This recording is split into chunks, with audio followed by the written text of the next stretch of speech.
reasons to let you go. You're giving me a million reasons to quit the show. You're giving me a million reasons. Give me a million reasons. Giving me a million reasons.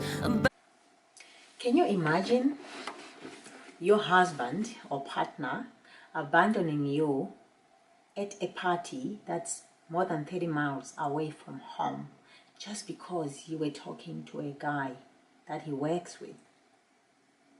Welcome to Victim to Survivor. So my abuser was invited at a Christmas party, end of year party, at his workplace. He wanted me to come with him. I don't know why, but he wanted me to come because I was very reluctant. Knowing him, being in public places was just asking for problems. That's why I didn't want to go initially. But then I thought, if I refuse, I might get into, trouble too for refusing. So we asked our cousin to babysit, and she agreed. So at the party, he introduced me to his boss and his wife, and maybe a few people he introduced me to. We sat at a table of 8. There were big round tables in that hall where the party was being held. And at our table, there were 2 gentlemen that were on their own. Anyway, so when my abuser, went out to smoke a cigarette, one of the guys talking to me, just asking, general questions like, how is your baby now? Because they knew we had a baby. How is your baby now? Who is looking after the baby? So knowing my abuser, he was probably spying on me. He was probably standing somewhere in the hall just to see if I was talking to anyone. And obviously he saw that. Then he came. I saw him coming in walking towards the table, but he continued walking and went to the dance floor.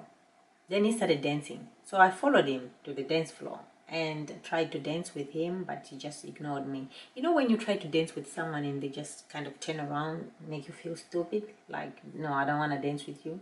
That's how that's what he did.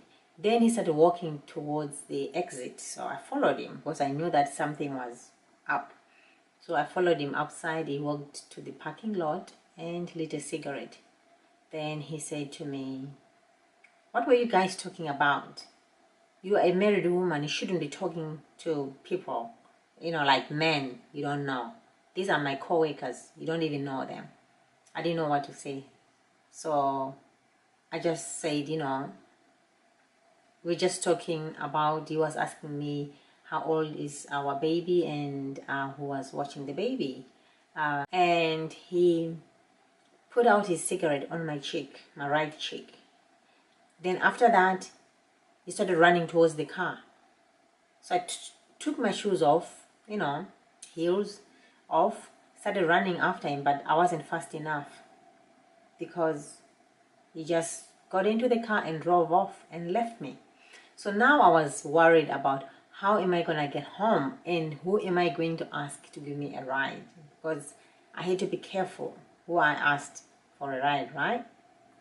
So I said, well, why don't I ask his boss he introduced me to? So I went to the wife and I asked for a ride, and she said, no problem, I'll drop you. He dropped me around, I think it was after 1 a.m., dropped me at my cousin, and he had left after midnight. So it was like less than an hour after he left when they dropped me. Then I told my cousin what had happened, and I told her I was so scared. And my cousin said, no problem, I'll come with you. My cousin came with me, and as soon as we walked into the house, walked into our bedroom, because he was already in bed, he was trying to punch me, he was trying to hit me, and my cousin just stood in between us, trying to stop the fight, really. It wasn't a fight, trying to prevent me, or protect me, should I say, from being beaten up. So my cousin stayed for about 2 hours. I think my cousin was with us until about after 4 a.m. Then my cousin left. Oh my God, as soon as she left, that was one of the worst beatings I ever had. At one point I was thinking, you know what, just finish me off. Let's just get this over and done with. Because he was banging my head on the wall, punching, slapping me, kicking me. I mean, he just went crazy. And thinking about it now, it's like, why didn't I say to myself, if I make it alive, if I only make it alive here, that's it, I'm done, I'm leaving. But guess what? I stayed. I didn't leave after that. Sad, innit? Really sad. But this is what happens when you are a victim. You have a lot of reasons why you can't leave. The only people who understand what I'm trying to say here is people who've been involved in an abusive relationship, because it's hard to understand. Because I could have left then. I could have said, this is it. You're beating me up for a guy you work with that was asking me how old my son is and who was babysitting. That's why you're beating me up? No, I stayed. Because I thought he was going to change. But he never changed.